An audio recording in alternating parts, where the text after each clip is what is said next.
togolais, la jeunesse togolaise, pardon, en train de monnayer ses talents pour rien. Des fois, si tu as la chance, tu tombes dans un bon cabinet où tu as un bon boulot, tu fais un bon travail. Des fois, tu n'as pas la chance, tu monnaies juste tes compétences pour des miettes, alors que tout ce qu'on veut, c'est de refaire les mêmes choses qu'on a appris ailleurs dans notre pays. Et je vais chuter là-dessus en disant merci encore tout le monde. Zaga a parlé du football. Mais pas football, mais plein de talents qui sont exilés. Là, aujourd'hui, je suis en train de regarder le match du Cameroun et du Maroc. Niato, Togo Tony consultant.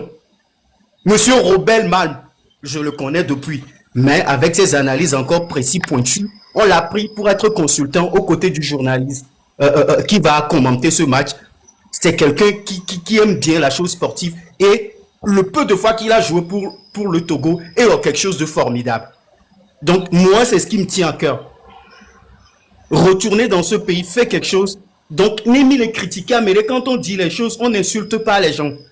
Mais arrivé un moment, quand le peuple décide, on suit le peuple. Le Togolais talentueux. Il y a quelque chose quelque part qui bloque les choses. Sinon là, et le Maroc, Cameroun, un grand match. Parce que c'est le Maroc qui organise et le Cameroun est considéré comme élément fort. Et ce match a été nommé comme match important de la CAN où les Camerounais veulent gâcher la fête.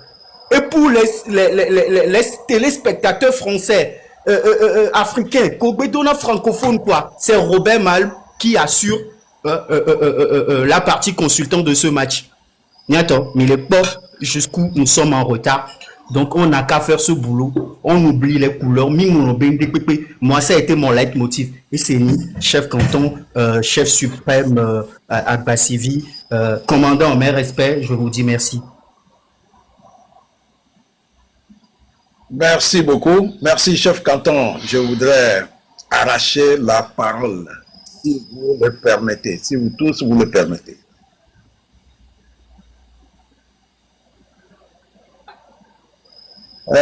Je remercie mon jeune frère qui vient de partir. Merci pour vos mots. J'ai écouté tout le monde. Une fois encore, je vous dis que nous sommes vos grands frères, nous sommes très fiers de vous. Parce que l'engagement que nous ressentons ici, il est total. Je voudrais faire une petite remarque pour nous tous. Vous savez, quand Zaga Bambo est monté, on est allé à plus de 1000 personnes. Voilà, quand il est descendu, nous sommes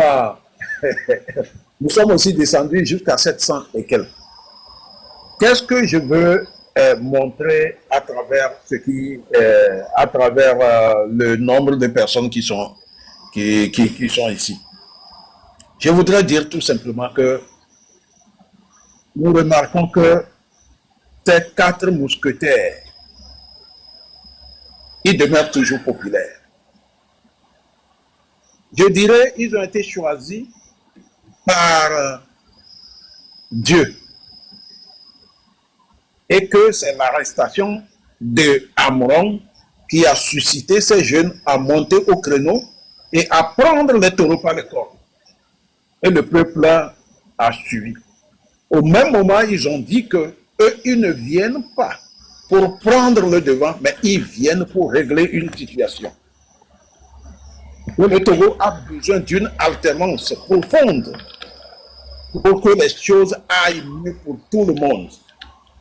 Et ils se battent jusqu'à aujourd'hui. Voilà.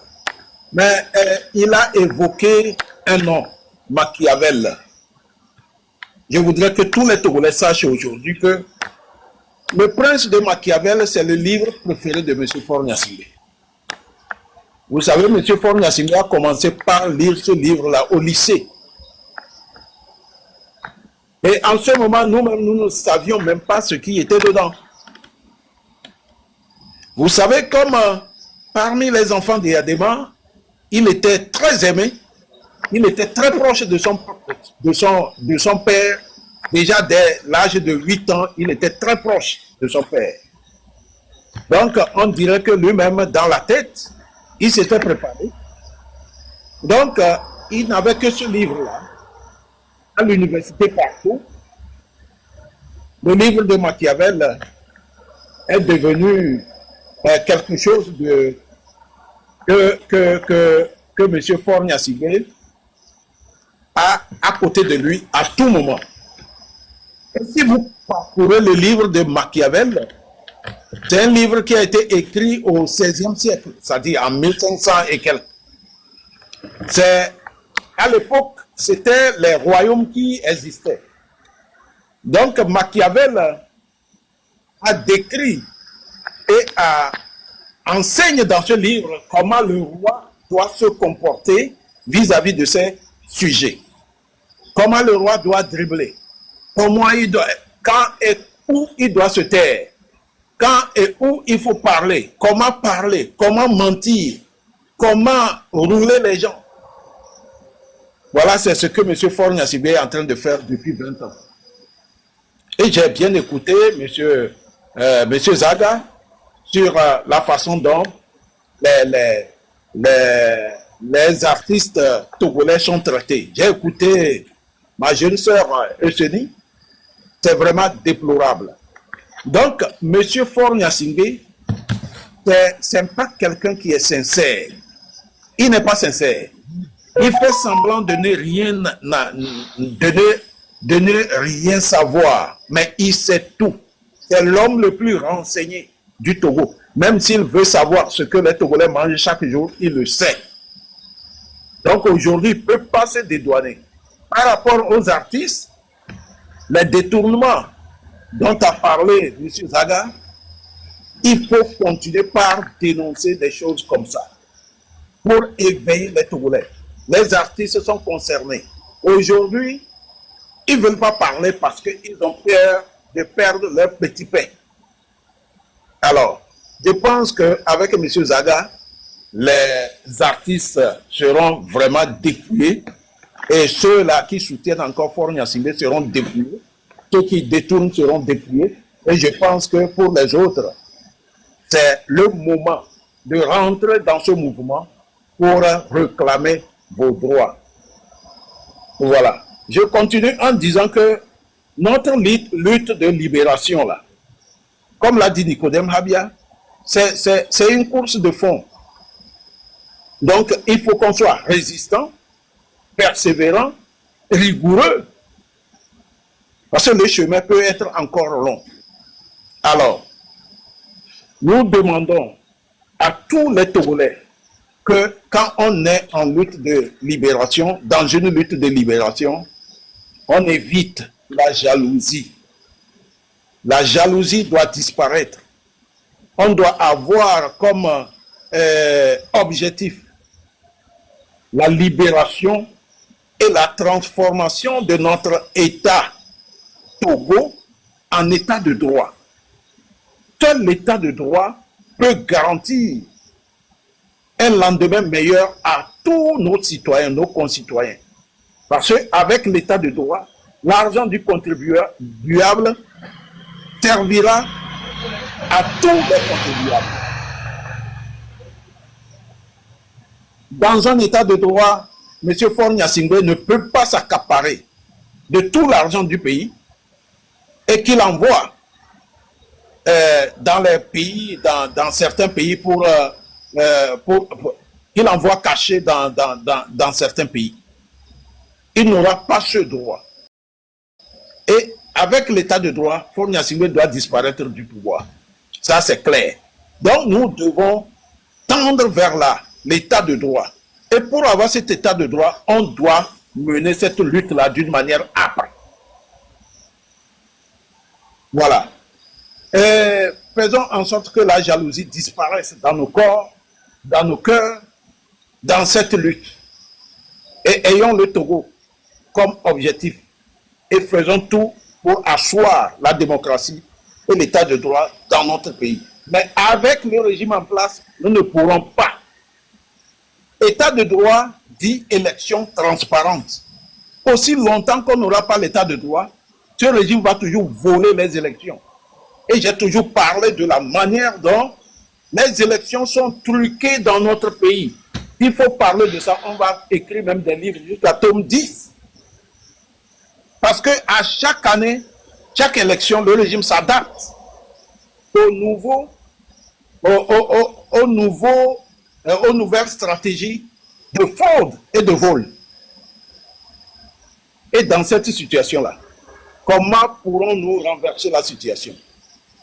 Par exemple, quand vous prenez les députés, aujourd'hui, ils disent que c'est quand tu auras la majorité des députés à l'Assemblée, tu vas diriger le pays. Mais le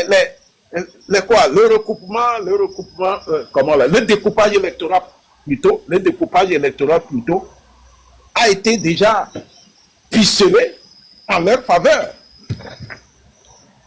Certains partis politiques ont dénoncé cela. Les zones où il y a moins de population et là où le régime est un peu populaire, les députés sont nombreux là-bas. Les zones où il y a 200 000 personnes, 300 000 personnes, il y a moins de députés. Et dans cette situation, comment pourrons-nous avoir la majorité? Il n'y en aura jamais. Et au même moment, il y a la fraude. Le découpage est en leur faveur et la fraude est encore là. Et les candidats du RPT volent toujours.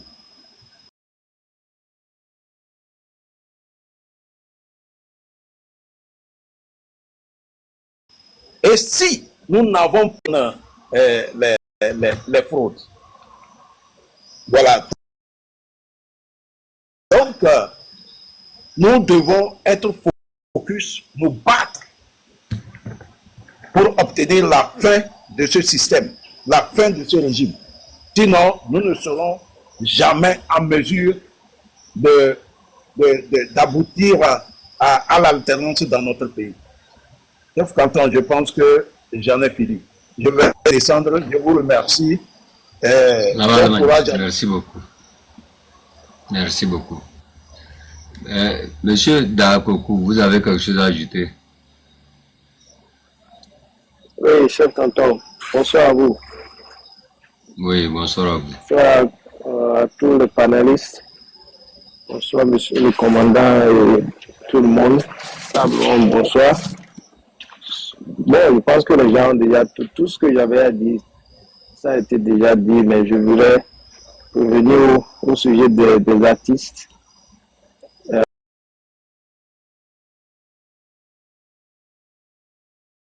Zaga Bambo a dit quelque chose. Le peuple n'a pas de pouvoir d'achat et les artistes ne vont jamais réussir dans un pays.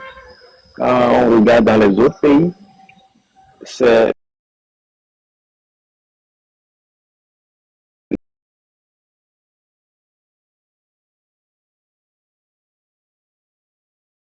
et pour notre cas particulier au Togo, les artistes ne vont jamais réussir si le peuple n'a pas de pouvoir d'achat. Et donc, c'est au peuple de décider, de voir ceux qui s'engagent réellement au changement. Moi, je dis toujours dans mes prises de parole que la jeunesse doit se lever. La jeunesse doit regarder ce qui est en train de se passer autour. Les talents sont détruits. Les talents sont complètement de tous les talents, tous les gens qui sont au Togo. La jeunesse avec... J'ai fait 4 pays en Afrique. Les Togolais sont talentueux, intellectuellement et tout. Nous sommes recherchés partout où on va. Et même à l'extérieur ici, quand on commence les études et tout, on est toujours au-dessus. Mais parce que nous venons d'un pays où la destruction elle est totale. Donc c'est à la jeunesse de se lever quand les autres qui prennent des risques comme les SNI qui mettent leur carrière en marge pour pouvoir faire cette lutte, ce n'est pas facile. C'est une talentueuse. Et voilà, maintenant elle met sa vie pour faire le combat pour tout chacun de nous. Et ce n'est pas facile. Engager un artiste jusqu'à Daparan pour combien de $800 ou $700 et même on n'arrive même pas à la payer. Il faut voir tout ça. C'est plus j'appelle à la conscience à la jeunesse. C'est la jeunesse qui doit se lever. Et M. Nicodème Habia vient encore nous aider. C'est bien ce qu'ils sont en train de faire déjà à Lomé. S'ils peuvent laisser de côté leur parti politique et s'engager réellement afin que nous ayons une représentation sur le terrain et que quand le M66 annonce leur démarche ou quoi que ce soit ici, ils prennent ça là-bas, ils prennent le relais. On veut encourager d'autres partis politiques à pouvoir laisser leur casquette de parti politique et s'engager comme des patriotes afin qu'on puisse pousser ces monstres-là qui sont à la tête de nos pays. Merci beaucoup pour le travail et que Dieu vous bénisse. Merci mon frère. Protocole, pardon, il y a quelque chose là qui a changé dans ma tête, quoi. Et c'est comme si ça a passé et les gens n'ont pas observé.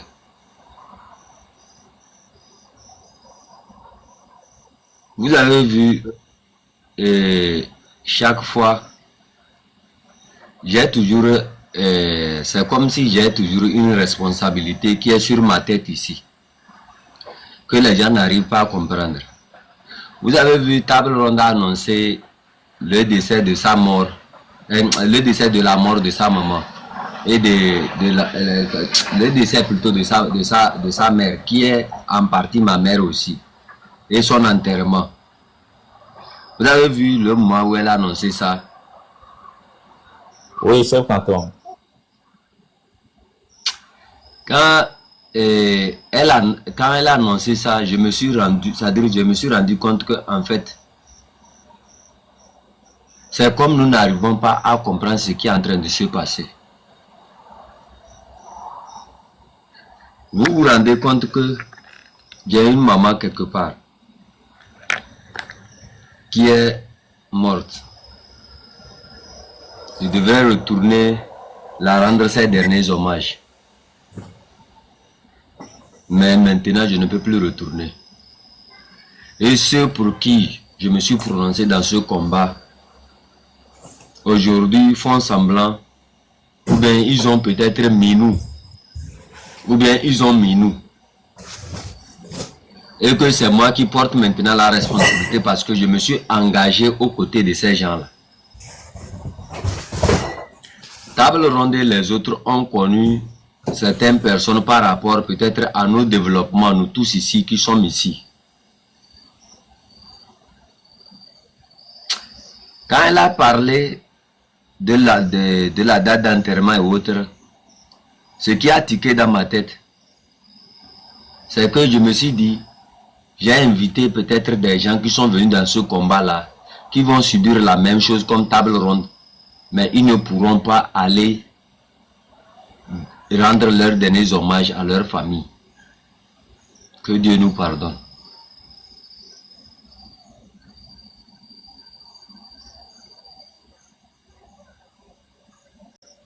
Ouais, pourquoi nous tous on est dans ce combat? Et je fais prudence à chaque chose. C'est pour ça que quand vous voyez certaines situations, je m'énerve. Ce n'est pas par rapport à ce que les gens sont en train de raconter tout autour. C'est par rapport à ce que les gens subissent. Par rapport à ce qu'ils ont prononcé. Vous voyez des gens qui sont en train de subir. Et qui vous disent que non, mais faisons tout pour mettre fin à ce combat-là. Faisons tout pour mettre fin à ces pratiques. Et vous continuez par vous enraciner. Vous continuez par profiter. Pendant que vous profitez de cette peine-là, des peines des gens, que vous remplissez vos poches chez les autres qui subissent. Et ceux qui subissent là, ce n'est pas que ils n'ont pas, ce n'est pas que ils n'ont pas les moyens d'aller prendre l'argent. Hein. Ils peuvent le faire. Ils dépendent d'eux-mêmes. Vous n'arrivez pas à comprendre certaines personnes. Vous me comprenez? Mais moi, chaque jour, quand je me mets debout et que je débat avec Table Ronde, je débat avec certaines personnes qui ne peuvent plus retourner au pays parce qu'ils nous ont suivis dans cet engagement-là. J'ai dit peut-être qu'on ne les a pas forcés à nous suivre. Mais ma responsabilité me dit, j'ai appelé des gens à venir avec nous. Mais il faut qu'on termine ce qu'on a commencé. Voilà pourquoi je ne pardonne pas ceux qui nous mélangent tout autour.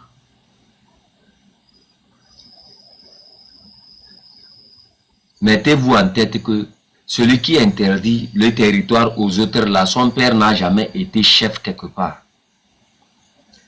Mettez-vous en tête que celui qui interdit le territoire aux autres n'est pas plus togolais que les autres.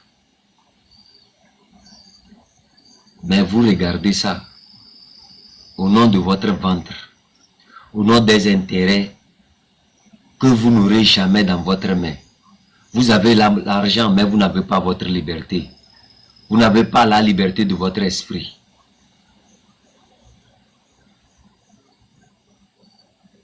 Pourquoi?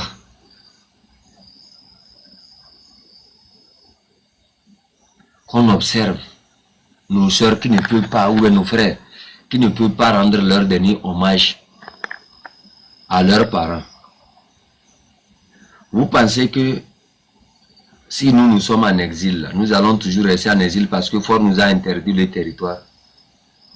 En nous interdisant ce territoire-là, c'est qu'il est togolais. Si le monde entier est capable d'accepter que Fort Gnassingbé interdise le territoire togolais à certains Togolais, que le monde entier, écoutez très bien, que le monde entier accepte que d'autres Togolais aussi se préparent, qu'ils aient les mêmes forces comme Fort Gnassingbé pour venir le chasser de ce territoire-là aussi. Parce que moi, j'ai dit et je promets, je ne vais pas vieillir au devoir. Je ne vais pas finir ma vie au devoir. Si le monde entier peut voir et observer, accepter que Fort Gnassingbé puisse interdire le territoire togolais à certains Togolais, c'est que ce monde entier soit prêt à accepter que ceux qui n'ont plus droit au territoire togolais puissent se préparer, qui viennent mettre Fort Gnassingbé aussi hors de ce territoire. J'ai été clair là-dessus. Ne me demandez pas ce que je prépare dans ma tête, ni derrière ma tête.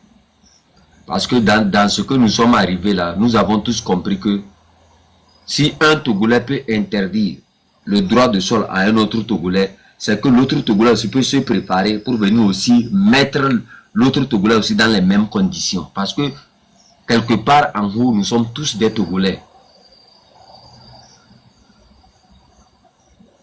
S'ils veulent ramener la loi de la jungle, nous allons les apprendre que nous étions singes avant la naissance même de la jungle.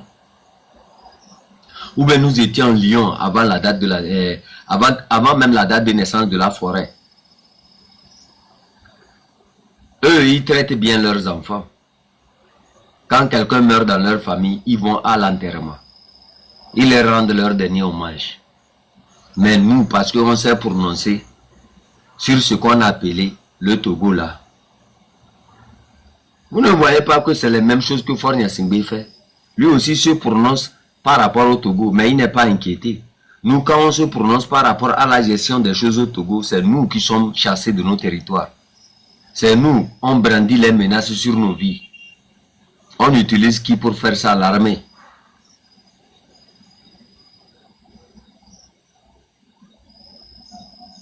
Voyez, je tiens à dire à toute personne, peut-être qui m'a suivi dans ce combat, ou bien qui a suivi nous tous dans ce combat, et qui est aujourd'hui peut-être menacé, interdit de retourner chez lui, que je ne commettrai jamais l'erreur de vous conduire vers une mauvaise route. Parce que notre mission, c'est de finir avec ce que nous sommes aujourd'hui. Ce que certaines personnes nous ont transformé d'être aujourd'hui. Que des Togolais qui sont au pays ne puissent pas subir ce que nous avons subi. Et j'appelle chacun d'entre nous, les combattants qui sont à Lomé, qui me connaissent, à la date, soyez là pour soutenir table ronde. Soyez à l'enterrement. Allez-y nombreux. Elle ne peut pas le faire. Mais nous devrons aller pour la témoigner au moins de notre amour et affection pour tout ce qu'elle a fait malgré qu'elle a perdu quelqu'un d'énorme dans sa vie. Elle ne vous demande pas d'aller la donner de l'argent, mais allez-y en son nom. Toutes ces personnes qui sont sur le territoire, qui ne sont même pas sur le territoire, mais qui ont la capacité de s'y rendre. Allez-y. Moi, je le pourrai que je serai là. Mais je demande aussi à toutes ces personnes qui nous écoutent, qui m'écoutent aussi, de s'inviter à notre nom et de rendre les derniers hommages à la maman de notre table ronde. C'est notre mère aussi. Spirituellement aussi, je demande à l'esprit de sa mère de nous conduire aussi dans ce combat. Parce que c'est nous qui souffrons. Et je sais que dans l'au-delà où elle serait, elle saura qu'elle a une fille grande et ouverte. Qu'elle continue par prier sur son enfant. Qu'elle continue par protéger son enfant. On dit, dans le monde physique, nous ne sommes pas plus forts que dans le monde spirituel. Et qu'à l'heure où nous sommes actuellement, où elle a rejoint le monde spirituel, qu'elle protège davantage notre sœur. Et qu'elle rende son esprit aiguisé et clairvoyant. Qu'elle lui ouvre les 4 yeux pour qu'elle puisse se distinguer du mal. Que chacun d'entre vous puisse appeler ses militants ou bien ses compatissants, je ne sais pas comment vous avez, vos amis, tout ce que vous avez, les représentations que vous avez à Lomé. Appelez tous ces gens, même dans tout le pays, qu'on fasse ce geste-là à la maman de notre table ronde. Elle a été toujours avec nous dans tous les combats. Ça fait mal. Moi, quand j'ai écouté ça en même temps, je voulais éteindre le live. Ça m'a mis hors état de moi-même. Parce que je me rappelle toujours que si nous, on n'avait pas annoncé un live, si nous, on n'avait pas appelé les Togolais à se mobiliser, peut-être elle n'allait pas subir ce qu'elle subit là. Peut-être à l'heure là, elle devrait être au Togo pour enterrer sa mère. Voilà la responsabilité que je porte chaque jour.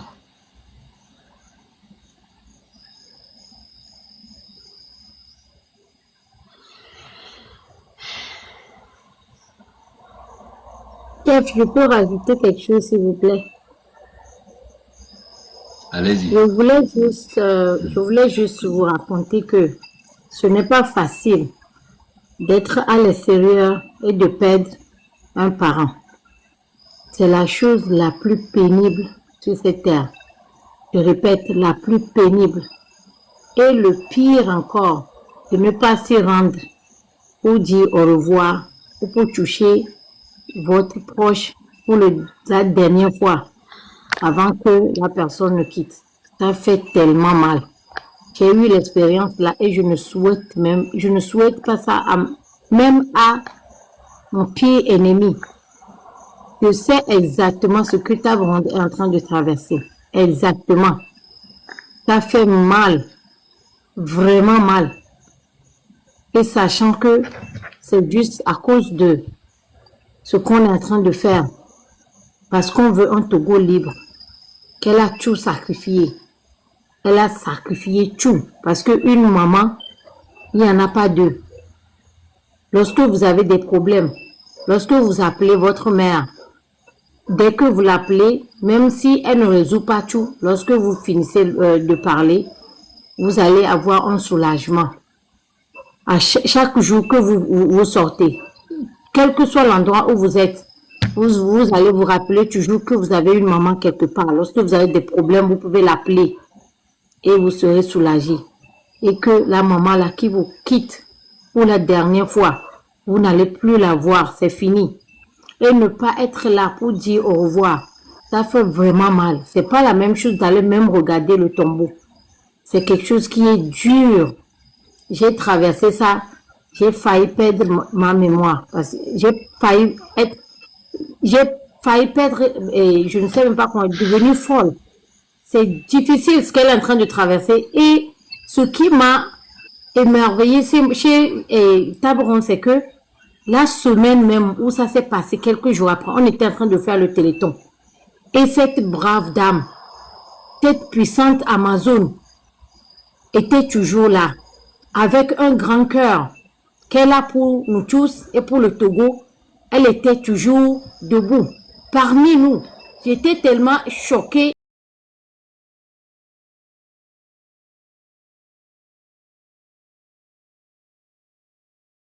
Courageuse, quelle légende, quelle Amazone elle a été.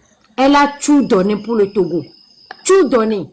Donc, je vous en prie, tous ceux qui sont ici, ou peut-être qui ont des familles au Togo, et qui ne peuvent même pas s'y rendre, et qui peuvent envoyer leur famille, juste pour dire leur au revoir. Faites-le si vous pouvez. C'est très important.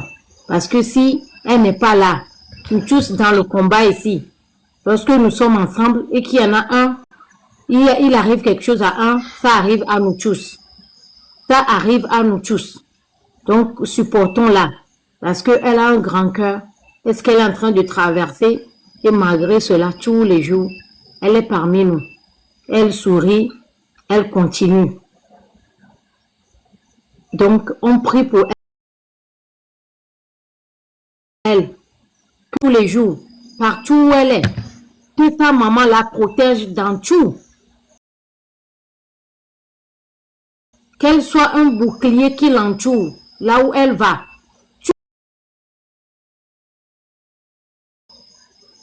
Elle sera là. Elle est un ange qui va la suivre jusqu'à la fin de sa vie. Merci, chef Kato. Merci beaucoup, One Love. Le 16, c'est la veille.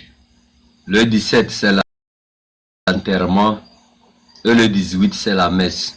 Donc j'invite tous les Togolais qui aspirent à la liberté d'aller et de rendre les derniers hommages à la maman, à notre maman aussi. À la maman, à nous tous combattants. Allez y rendre les derniers hommages à notre maman. Cabron ne peut pas aller, mais vous pouvez aller. Je veux vous voir là-bas. Je ne vous force pas à aller, mais représentez-nous là-bas aussi.